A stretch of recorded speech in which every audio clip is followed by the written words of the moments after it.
Boa tarde a todos. Mais uma vez, de forma responsável e criteriosa, estamos nós aqui. Rodrigo Tobias, secretário de Estado de Saúde do Amazonas, junto com a doutora Rosemary Pinto, diretora-presidente da Fundação de Vigilância em Saúde, para trazer os números atualizados, né, do cenário do novo coronavírus em nosso estado. Doutora? Então, boa tarde a todos. Hoje nós estamos com 6 casos novos, né, 32 casos confirmados e 20 em investigação. Dos casos confirmados, 31 são de Manaus e 1 do município de Parintins, no interior. Tá? E também desses casos confirmados, 3 estão internados. 1 numa unidade privada e 2 do Delfim Aziz. Dessa forma também, a ideia é que a gente possa também esclarecer a população acerca também de como vai funcionar o nosso sistema de saúde, dado a esse cenário do novo coronavírus. E aqui já faço um destaque para anunciar a todos aqueles que comumente procuravam o Hospital Delfim Aziz. A partir de hoje, as portas estão fechadas, ou seja, o Hospital Delfim Aziz vai ser a nossa unidade de referência para casos graves de coronavírus regulado, ou seja, que vão entrar através das nossas ambulâncias. Então, a população que procurava o Hospital Delfim Aziz, ali na Zona Norte, então que procure agora todos os nossos SPAs distribuídos na cidade, ok? E não esquecendo também dos nossos hospitais pronto-socorros, que também tem toda uma rede de profissionais de saúde qualificados para atender aqueles casos mais suspeitos. Diante de tudo isso, é importante dizer que as pessoas precisam ficar em casa, ok? E aí, nós temos divulgado nas redes que pessoas que têm coriza, um mal-estar, fiquem em casa. Pessoas que têm coriza e um pouco de febre, fiquem em casa em alerta, ok? Mas aqueles casos em que as pessoas estão com sintomas de gripe, com coriza, febre, tosse, dificuldade de respirar, procure os nossos SPAs, os nossos pronto-socorros, e a partir daí a nossa equipe então vai fazer a regulação desses casos. Começamos então a entrevista coletiva digital com as perguntas dos veículos de comunicação. O portal A Crítica pergunta: a taxa de crescimento no número de infectados diariamente no Amazonas está dentro da expectativa da Fundação? Imagino eu que eles quiseram dizer dentro do esperado, ou existe alguma projeção sobre isso? Não, na verdade nós estamos lidando com um vírus novo. Nós não temos nenhuma linha de base para dizer que isso é esperado ou não, né? Sabemos que a transmissão do vírus é muito alta, é muito rápida, portanto, a tendência observada nos outros países e no Brasil também é de um aumento repentino de casos a cada 2, 3 dias. E nós estamos observando isso aqui.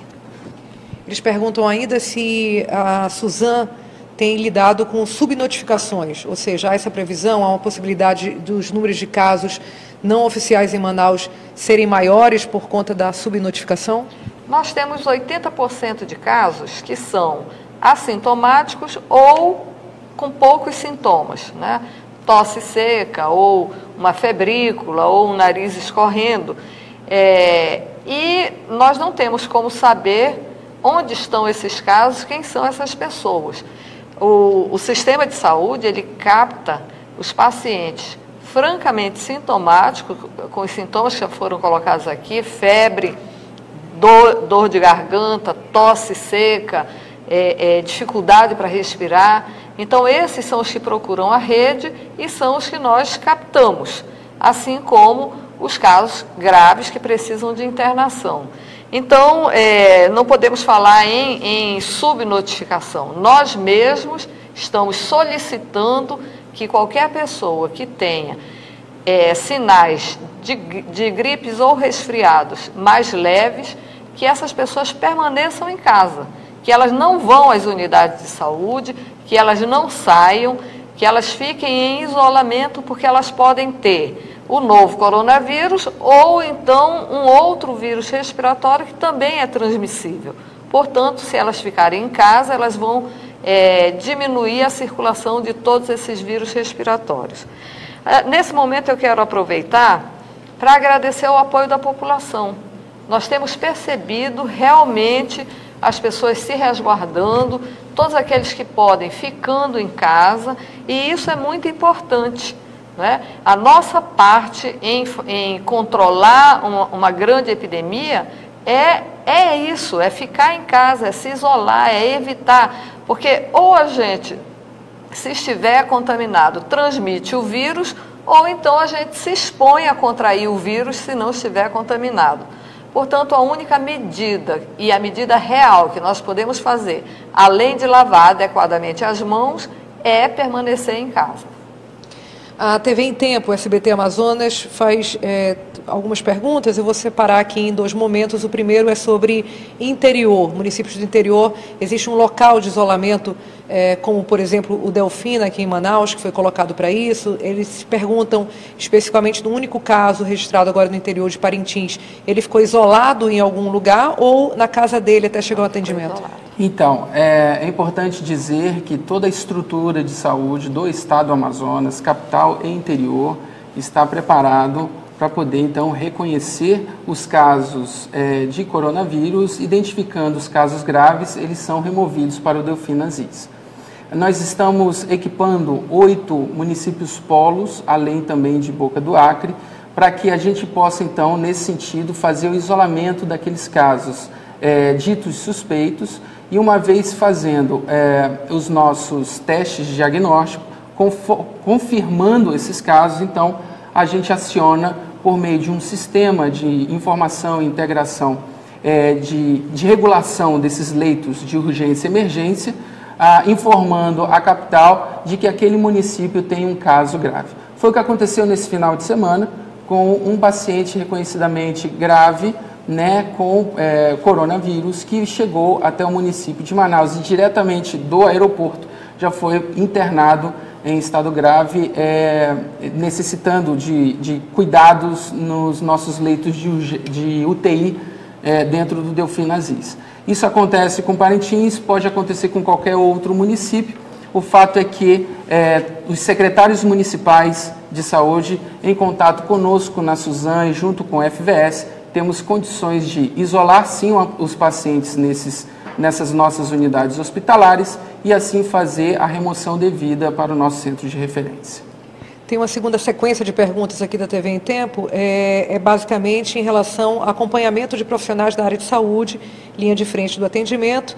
Fala que alguns se queixam da falta de equipamentos de proteção individual, o que está sendo feito nesse sentido. E tem uma segunda pergunta, que é muito interessante também, dizendo que vários profissionais da área de saúde no Brasil e no mundo acabam se contaminando, se a gente já tem casos envolvendo médicos, e aí é interessante talvez ser explicado que necessariamente ele tem às vezes a profissão de médico, mas necessariamente ele não adquiriu por ser médico, né? Eu queria que vocês fizessem essa diferenciação.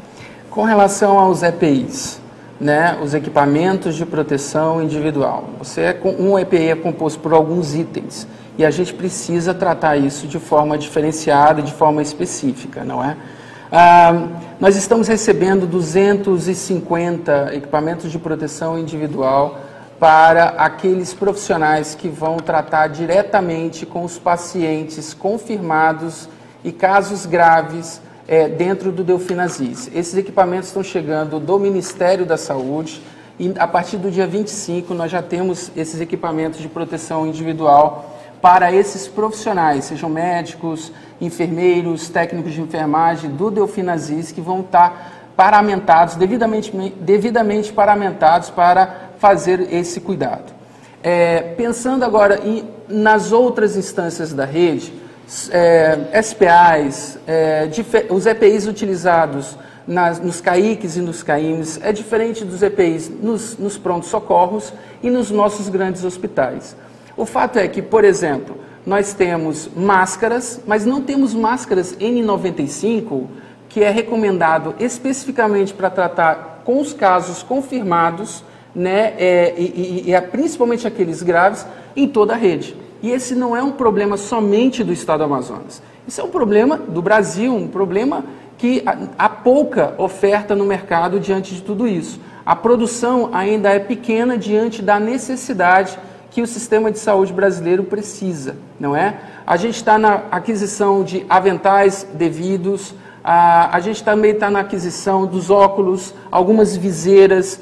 Ontem tivemos uma reunião com a Universidade do Estado do Amazonas, os diretores e os professores da Escola Superior de Tecnologia se prontificaram a produzir capacetes com viseiras específicas para os profissionais. Isso é uma notícia boa, porque a gente está numa grande rede de solidariedade, tanto das instituições públicas com a área da saúde, mas também com a iniciativa privada, que tem se demonstrado muito disponível a trazer soluções para os nossos problemas. Então, hoje nós temos EPIs o suficiente para tratar disso, estamos à espera, né, de estoque diante dos nossos fornecedores, né, e temos abastecido as nossas unidades. O fato é que EPIs, um paramento, né, com um paramento bem específico, vão ser colocados à disposição da população ou dos profissionais ou das equipes de saúde que vão estar no Delfina.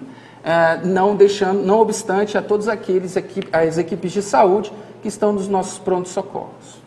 Só esclarecendo um pouco mais, a Anvisa e o Ministério da Saúde, eles têm especificações muito seletivas a respeito do uso de máscaras.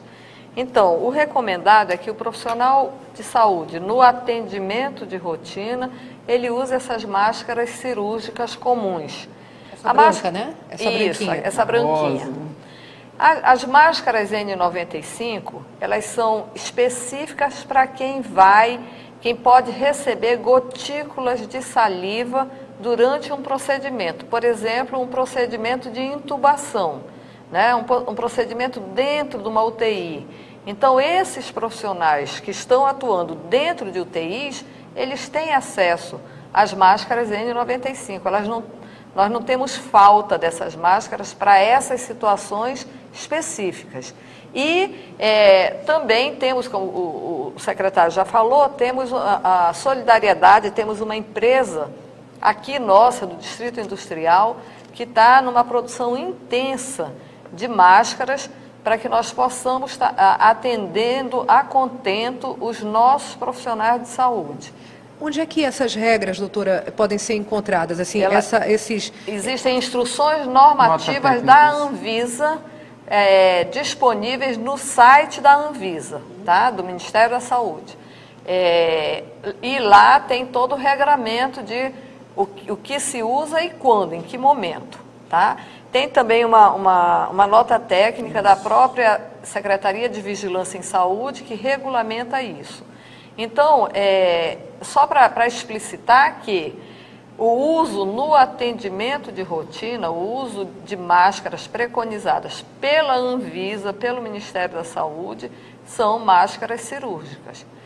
Esses profissionais paramentados que nós vemos nas reportagens e fotografias da Itália ou da China, são de profissionais que estão lidando diretamente com pacientes graves em UTIs e que, portanto, precisam estar devidamente paramentados. E essa relação, que é a outra pergunta, entre o Covid e médicos que se autodeclaram portadores, alguns parentes seus portadores, mas necessariamente não foram contaminados por exercer o cargo de médico? Eu queria que a senhora fizesse essa relação. Então, nós somos profissionais de saúde, mas nós também somos pessoas, né? Temos a nossa vida privada e não apenas a nossa vida profissional.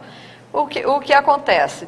De todos os profissionais médicos que nós temos registro hoje, nós temos acho que 4 profissionais médicos entre esses casos positivos, eles viajaram, eles foram para congressos, eles foram para São Paulo, eles vieram de fora dos Estados Unidos, da Europa. Então, são casos importados.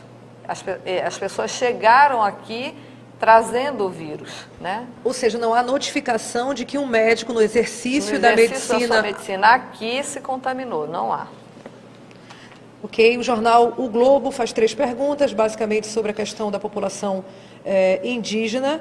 Eles perguntam se há confirmação de suspeita de infecção pelo novo coronavírus de 3 indígenas de etnia Marubo, que teriam vindo de Atalaia do Norte e que teriam visto isso no noticiário local. Confirma se há outros casos suspeitos de casos indígenas e se existe alguma medida sendo tomada para impedir o avanço entre populações indígenas. Nós não temos notificações de casos em indígenas. O sistema de saúde, o subsistema de saúde indígena, a gestão dele fica por conta da Secretaria de Saúde Indígena do Ministério da Saúde. E a Secretaria de Saúde Indígena, ela já tem o seu plano de contingência, já tem notas técnicas, já tem orientações a respeito de como os distritos de saúde indígena devem lidar com essa situação. Inclusive com orientações específicas a respeito de isolamento, a respeito de o que fazer diante de um caso suspeito e principalmente orientando a não circulação desses indígenas. Isso está tudo normatizado pela CESAI. É importante dizer também que o subsistema de saúde indígena, né, que é organizado por meio de distritos sanitários especiais indígenas, né, eles atendem no nível da atenção básica. Uma vez identificado e comprovado que aquele indígena tem o novo coronavírus e que necessite em algum momento da atenção especializada, eles são referenciados para a Secretaria de Estado e, nesse caso, vão para o Delfim Aziz. Não é? Então, é importante dizer que dentro do plano de contingência, a Secretaria de Estado também oferta os serviços necessários para os indígenas. O site Amazônia Real mantém a mesma linha de perguntas de questões indígenas. Ela pergunta qual o resultado do exame, desse caso de Atalaia, e qual a previsão que saia esse resultado, porque o caso não foi citado na coletiva de ontem, e se o governo do Amazonas possui um laboratório em Tabatinga, por que o exame não foi feito lá, foi mandado para cá? Existe ou não, secretário e doutora Rose, esse exame nesta pessoa de Atalaia do Norte? Nós não recebemos amostras e nem notificação. Então, para a FVS, nós não temos casos suspeitos ou confirmados de novo coronavírus em indígenas. Com relação ao laboratório de Tabatinga, o laboratório do Amazonas, o LACEN, é o único laboratório no estado credenciado para a realização desses exames. Como se trata de um novo vírus, os insumos de laboratório são muito raros. Não existe insumo de laboratório para nós fazermos exames, fazermos testes em toda a população brasileira. Então, é necessário o uso racional desses exames. Portanto, todos os casos suspeitos cujas amostras forem coletadas, necessariamente deverão ser encaminhadas para que o LACEN, aqui em Manaus, processe. O portal O Poder, eles perguntam se a gente pode divulgar a idade, sexo e zona geográfica dos pacientes testados positivos e se, de alguma maneira, esse tipo de informação à população pode aumentar os cuidados na área onde mora, visto que as pessoas poderiam se precaver com vizinhos e etc. que morariam. Qual é a sua opinião sobre isso? Nós respondemos isso ontem e vamos reiterar hoje. Tá?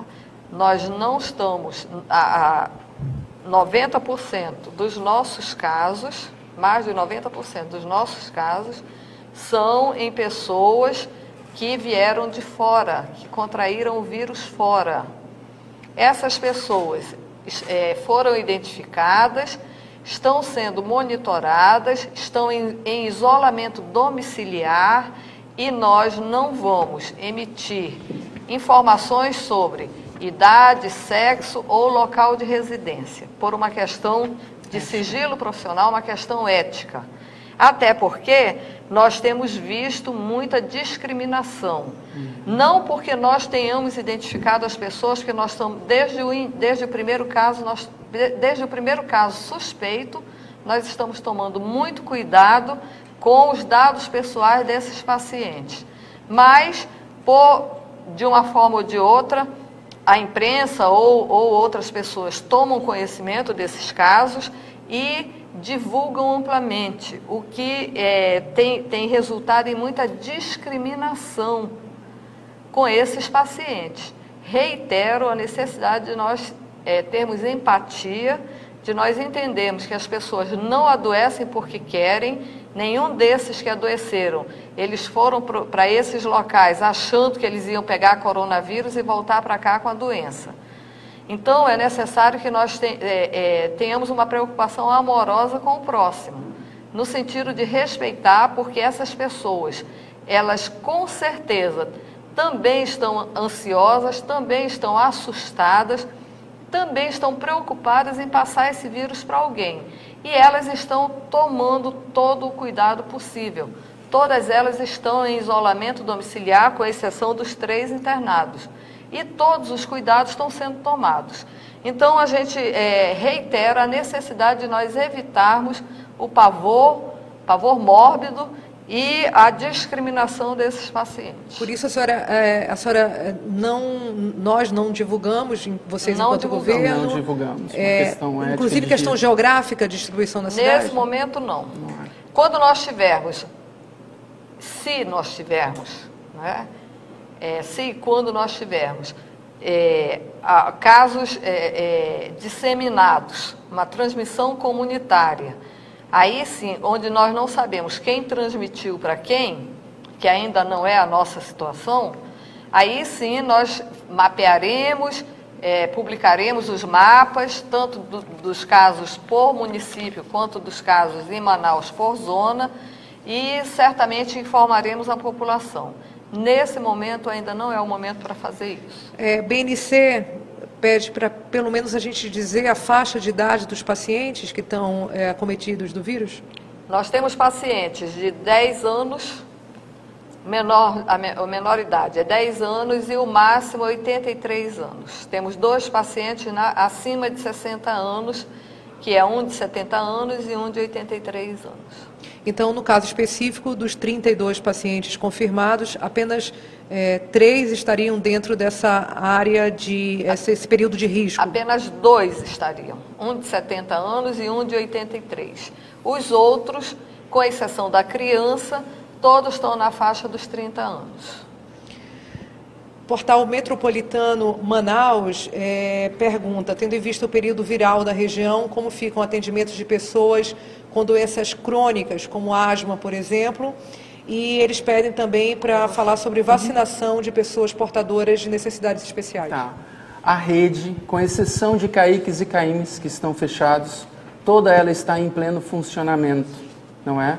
É importante dizer que, por conta do isolamento social, o número de ocorrências no cuidado ao serviço de saúde diminuiu bastante. A gente precisa ponderar.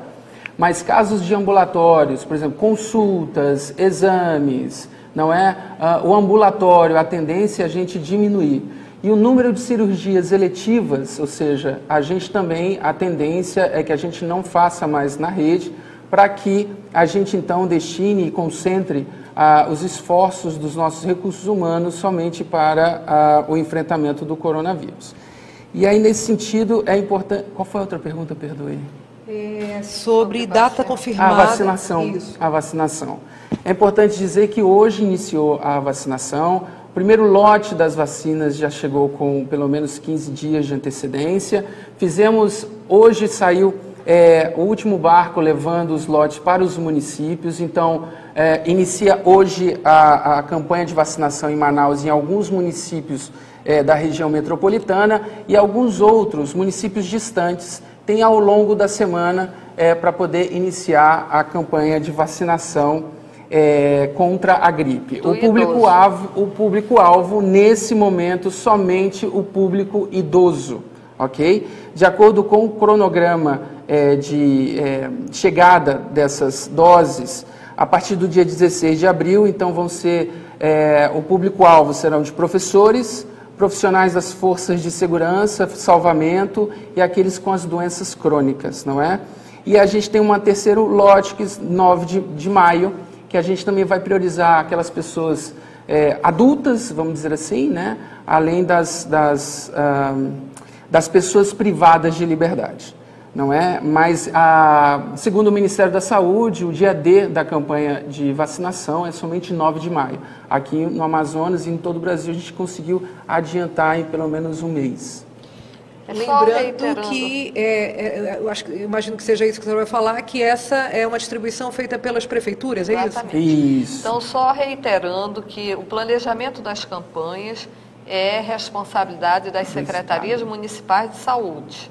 Cada município faz o seu planejamento de acordo com a sua realidade. Por exemplo, a Prefeitura de Manaus, a Secretaria Municipal de Saúde de Manaus, optou por fazer o cadastro dos idosos e ir de casa em casa, o que é uma solução muito pertinente, levando em conta que nós não queremos aglomerar os idosos, né? Não queremos expô-los a contraírem o vírus por saírem de casa. Então, nós estamos pedindo, está sendo divulgado amplamente nos sites da Secretaria Municipal de Saúde, da Prefeitura, um link para que se faça o cadastro desses idosos.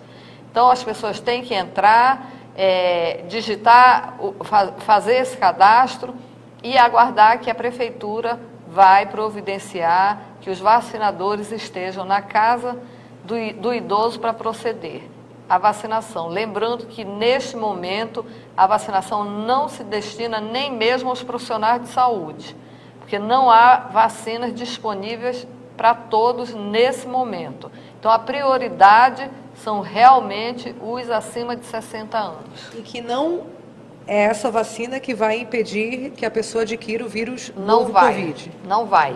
Ela não protege contra o Covid, mas ela protege contra outros vírus muito graves que também estão circulando e que já levaram 4 pessoas ao óbito, como, por exemplo, influenza A, H1N1 e influenza B.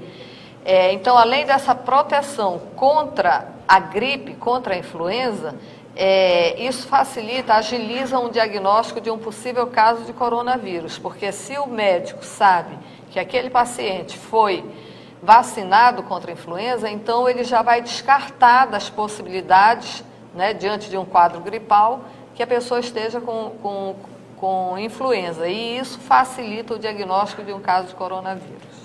Radar Amazônico pergunta como deve ser conduzido o tratamento das grávidas com suspeita de Covid-19, se já há alguém com esse quadro. E também fala, junto com várias perguntas da Band News, sobre medidas de segurança com profissionais. A gente já falou aqui, já foi motivo de outras perguntas, mas eu acho que é pertinente a gente voltar. Com relação às grávidas, nós temos uma preocupação grande com a grávida quando ela adquire qualquer doença transmissível no transcurso da gravidez. E não é diferente com o novo coronavírus.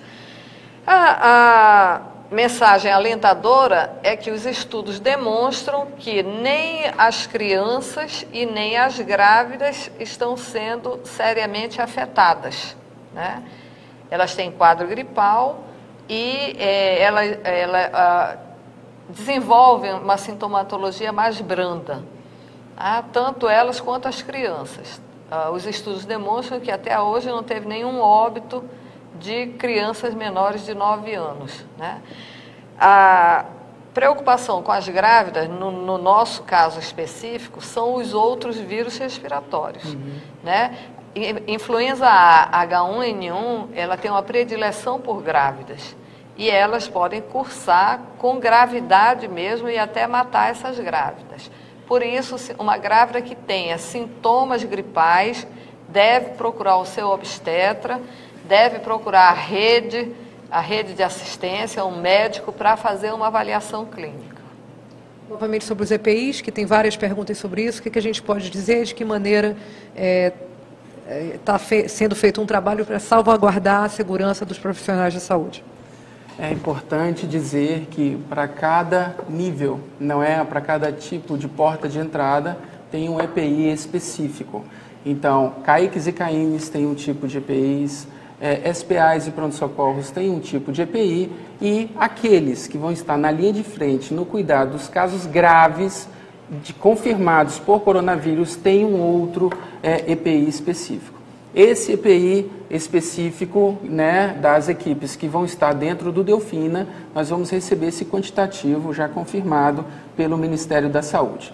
Com que diz respeito aos EPIs hoje distribuídos na rede, nós estamos fazendo novas aquisições, de tal forma que os nossos estoques não fiquem zerados, e assim salvaguardando, não é, todas as condições mínimas de trabalho. Lembro que máscara N95 é específica e não deve ser utilizada uma vez por dia, como em algumas unidades eram utilizadas. É importante dizer que nós já fizemos contatos também com fornecedores, tanto locais quanto fora do estado do Amazonas, para que possa, então, fornecendo de máscaras, aventais específicos com as gramaturas recomendadas, tanto em notas técnicas da vigilância, quanto também notas técnicas da própria secretaria, para que todos, então, possam estar protegidos. Os profissionais de saúde são importantes nesse processo e nós, aqui da gestão, reconhecemos isso. Portal A Crítica e também Rádio Mix perguntam: procede a informação de que o Hospital e Pronto-Socorro João Lúcio está suspendendo as visitas por causa da crise com o Covid? Como vai funcionar então? A Suzan pretende estender essa medida, caso ela seja verdadeira, para outros hospitais do estado? Então, é importante dizer, tudo não é de uma hora para outra, é um processo, não é? Então, exames, consultas, cirurgias eletivas, ambulatórios, a tendência é diminuir, ou seja, não é a interrupção abrupta de uma hora para outra. Então, essa é uma medida que, para evitar aglomerações, né, que os seus pacientes com os seus cuidadores, ou aqueles que também estão ali do lado, a tendência é que haja realmente a diminuição. Essa é a recomendação da nossa nota técnica. E que, aí, diante disso, a gente está reorganizando todo o fluxo, né, dos sistemas de saúde, né, para poder a gente, de fato, canalizar os recursos humanos para o enfrentamento. Perceba, não há fechamento de porta de hospitais pronto-socorros, tá? Hospital 28 de Agosto, Hospital João Lúcio, Hospital Platão Araújo estão com portas abertas. Todos aqueles que necessitarem, tiverem algum sintoma ou tiverem outras necessidades de saúde que tiverem dentro da nossa cesta de serviços serão atendidos prontamente, ok? O fato é, apareceu o cenário do coronavírus e, dada essa condição, não somente o estado do Amazonas, mas os outros estados têm feito alterações nos fluxos e na oferta de serviços para a população. Mas isso não quer dizer que vai ser interrompido. O fato é que nós precisamos diminuir as aglomerações sem deixar de ofertar os serviços de saúde para a população que precisa. TV Amazonas Posso complementar? Lembrando, gente, que hospital, nesse momento, aliás, as pessoas devem evitar sair de casa. Isso. Se elas puderem restringir visitas ao hospital, melhor ainda. O seu ente querido está internado, está recebendo os cuidados médicos, a sua presença lá em visita pode contribuir para que ele contraia coronavírus, porque se você está aqui fora, está assintomático ou com poucos sintomas, mas tem o vírus, e você adentra ao ambiente hospitalar para fazer uma visita, você pode estar levando para aquele paciente e para outros que já estão ali internados por algum motivo clínico, por algum motivo sério, porque ninguém vai ser internado num hospital se não houver necessidade. Então, você pode estar sendo um veículo para levar o vírus para dentro daquela unidade hospitalar para pessoas que já estão com o sistema imunológico comprometido. Então, a nossa recomendação é: restrinja as visitas hospitalares, Se você não tem absoluta necessidade de ir no hospital visitar um paciente, não vá.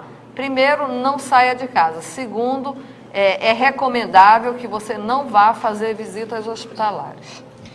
TV Amazonas pergunta: recebemos a informação referente ao auxílio da Universidade de Medicina, imagino eu que seja a Universidade Federal, né, do curso de Medicina, ainda não formados, universitários, que iriam ajudar no combate ao corona. Gostaria de saber se essa informação é verdadeira e como será o auxílio por parte deles, qual atividade iriam realizar e se são apenas alunos próximos a concluir o curso. Então, a gente precisa dividir essa pergunta em duas partes. Existem os internos, desses internos aqueles que estão próximos de se formar, existem aqueles alunos, né, que estão nas séries iniciais. Nós temos um plano para eles. De forma responsável, a Secretaria de Estado, a FVS, então, provocou uma reunião e criamos um comitê, um subcomitê de operações especiais para o enfrentamento de coronavírus no âmbito das instituições de ensino na área da saúde. Desde a semana passada, esse grupo tem pensado como os professores e esses alunos podem contribuir com o plano de contingência estadual, não é? E aí tem um debate ainda no âmbito do Ministério da Educação, que é de que esses alunos, como foi feito na Itália, alunos que estão próximos de se formar, a ideia é que se antecipe a sua formatura e aí a gente teria então médicos formados para nos auxiliar na linha de frente no cuidado daqueles pacientes com coronavírus. A gente também tem um conjunto de alunos internos que podem nos auxiliar também numa parte que a gente chama de triagem, não é, daqueles pacientes que a gente está montando também todo um esquema dentro do Delfim Aziz. E aqueles de séries iniciais, provavelmente o governador vai trazer uma boa notícia, né, em que eles também vão nos ajudar nesse sentido. Portal Marcos Santos: qual é o estado de saúde do paciente que veio de Parintins? Qual é o prognóstico dele? E eles acrescentam ainda uma pergunta: houve um óbito no Hospital Beneficente Portuguesa e está se cogitando que seria por coronavírus. A Fundação de Vigilância está acompanhando esse caso da Beneficente. Tem informações sobre isso? Não temos informação sobre nenhum óbito na Beneficente e não recebemos nenhuma notificação. Claro que saindo daqui nós vamos procurar averiguar. Com relação ao paciente de Parintins, o paciente está internado em UTI, portanto, toda pessoa que vai para a UTI inspira cuidados, né? Até ontem de manhã ele estava estável, estava bem. À tarde ele teve um agravamento na sua situação, está sendo adequadamente manejado e não podemos falar aqui de prognósticos, porque as características do vírus não nos permitem fazer isso. Ok, há mais uma pergunta aqui, de agora pessoas que estão entrando na live fazendo perguntas, não são veículos de comunicação. Eles perguntam se, no caso, é um pai de uma criança autista, se pode ser considerada grupo de risco, porque eles sempre colocam as mãos na boca, então tem maior dificuldade com essas crianças especiais. Para esse controle, pode ser considerada grupo de risco? Bem, todas as crianças autistas precisam ser especialmente tratadas, né? Realmente é muito preocupante esse fato de que as crianças constantemente têm o hábito de colocar objetos e a própria mão na boca com uma maneira mais frequente. E isso exige a atenção especial dos cuidadores, né? Os pais têm que estar muito atentos, ou quem quer que seja o cuidador dessa criança tem que estar muito atento, principalmente atento a sinais e sintomas. Se a criança apresenta febre, sintomas gripais, está com dificuldade para respirar, deve procurar de imediato assistência médica. Um outro internauta também questiona essa questão da vacinação. A gente já explicou que é pela rede pública municipal, mas ele pergunta o seguinte: os idosos que trabalham o dia todo e não estão em casas, ele se diz um deles, né?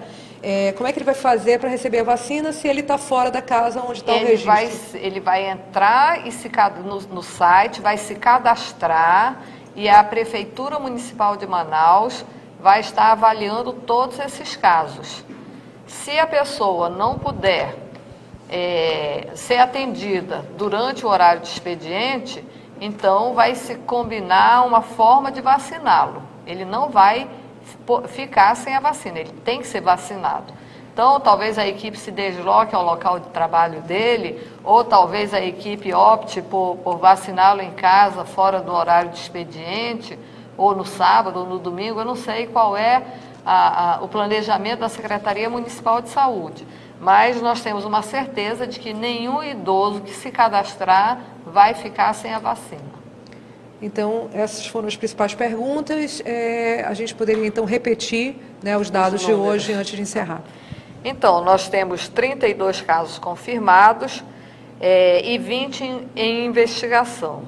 Dos 32 casos confirmados, 29 estão em isolamento domiciliar e 3 estão internados, um na rede privada e 2 no Hospital Delfina Aziz. Desses 32 casos, 31 são de Manaus e 1 é do município de Parintins. Perfeito. E eu acho que daqui então nós terminamos, né, a nossa live anunciando os nossos números. Importante dizer que vocês não acreditem em fake news. Qualquer informação oficial, por favor, acessem as redes oficiais, tanto da FVS, tanto da Secretaria de Estado, do Governo do Estado do Amazonas, do Ministério da Saúde. Então, não é por falta de fonte que nós podemos, né, construir, de fato, as nossas intenções. Não caiam em fake news. Uma delas, é importante a gente dizer, está viralizando nas redes sociais a ideia de que a tomografia do Hospital Delfina Aziz está quebrado. E eu venho a público dizer que o tomógrafo não está quebrado. E aqueles que estão divulgando essas notícias, na verdade, não está fazendo nenhum favor em prol da saúde do Amazonas. Ao contrário, está criando muitos problemas. Então, nesse momento, é um momento de solidariedade, é um momento em que a gente precisa nos unir para que a gente não divulgue notícias falsas e assim não provoque ainda mais pavor na população. Bem, eu acho que é isso e amanhã a gente traz novos números do coronavírus no estado do Amazonas. Até lá.